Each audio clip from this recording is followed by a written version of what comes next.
For historians studying Joseph Smith's first vision, the fact that his recounting of the event was recorded at different times of his life is immensely beneficial. We'll examine these different accounts in greater detail in later episodes. They provide insights into the vision that help us better understand what the experience meant to Joseph in 1820 and how that meaning developed with time.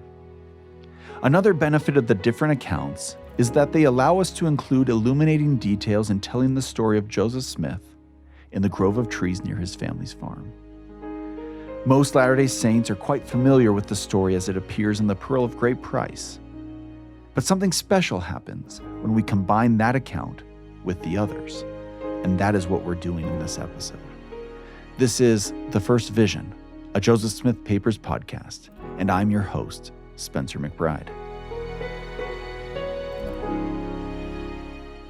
Episode 4, A Pillar of Light.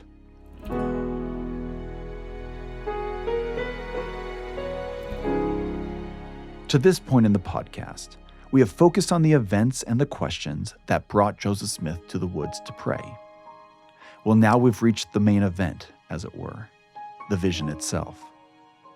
To help describe the vision, I am turning to audio from a short film produced by the church in 2016. The film currently plays in the First Vision Theater at the Church History Museum in Salt Lake City. Part of what makes this short film so noteworthy and useful is that it combines the 9 surviving accounts of the vision recorded by Joseph or his close associates during Joseph's lifetime. The result is a fluid telling of the first vision using contemporary accounts of the event. You will hear a story in a way that is at once familiar and new. So let's get right to it. To set the scene, Joseph has entered the grove of trees near his family's home to pray. After I retired into the place where I had previously designed to go, having looked around me and finding myself alone, I kneeled down and began to offer up the desires of my heart to God. I cried unto the Lord for mercy, for there was none else to whom I could go to obtain mercy. It was the first time in my life that I had made the attempt to pray vocally.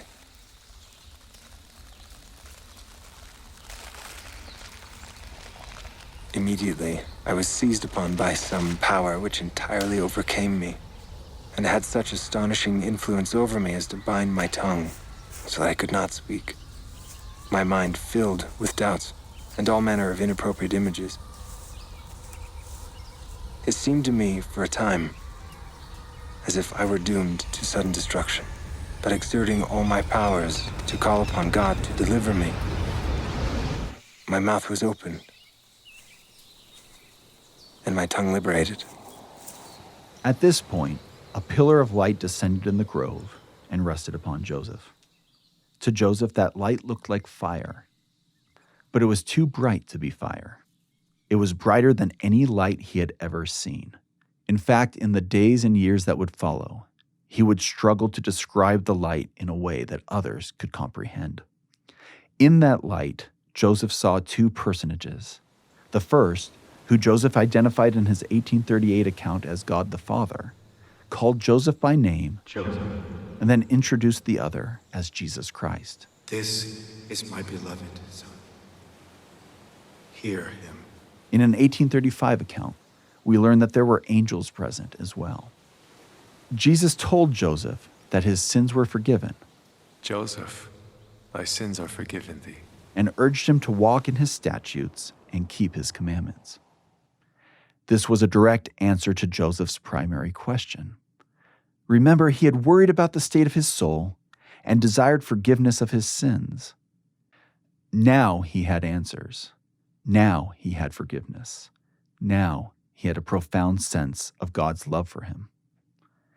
Then Jesus addressed Joseph's other question, the one that concerned which of all the churches he should join.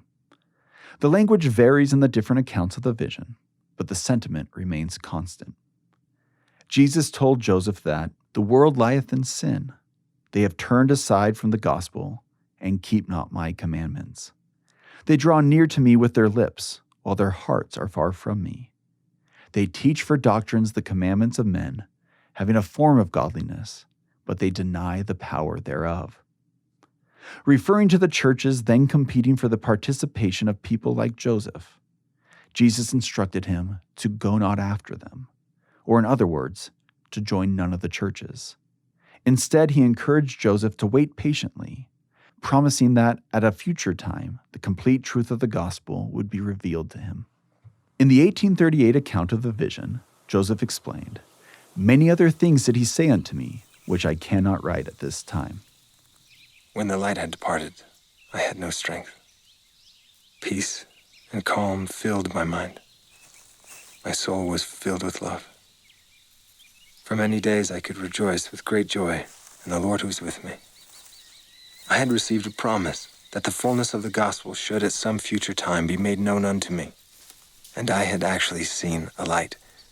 And in the midst of that light I saw two personages, and they did, in reality, speak to me. I knew it, and I knew God knew it, and I could not deny it. In this telling of the first vision from the combined accounts, there are several aspects of the event, small details really, that are not readily apparent in any one account by itself. I'll give you an example. Think about the descriptions of Joseph's feelings as he wrestled with an invisible power in the moments before the vision, and his feelings as the vision came to a close. Did you catch that? Did you notice the contrast? In that tense moment before the vision, when Joseph felt seized upon by an unseen power, his mind was filled with doubts and all manner of inappropriate images. He felt doomed to sudden destruction. But as he was enwrapped in the vision, and in the vision's aftermath, he stated that peace and calm filled my mind. My soul was filled with love. Peace, calm, love. These are poignant descriptors. They help us imagine how Joseph felt. Yet for me at least, as I try to grasp Joseph's joy and sense of awe in this moment, I still find it difficult to fully fathom. Nevertheless, from surviving accounts, it becomes abundantly clear that Joseph treasured the experience at that time, and that it was from then on a formative moment in his life.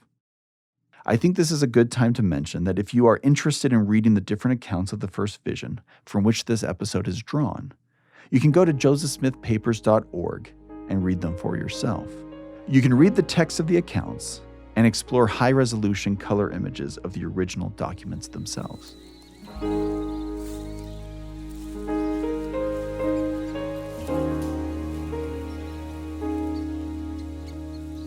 In the days immediately following Joseph Smith's experience in the woods near his family's home, Joseph told others about his vision. Who he told and the way they responded had a lasting impact on the young boy. In fact, that immediate response influenced the way that Joseph, as an adult, told others about his formative encounter with the divine.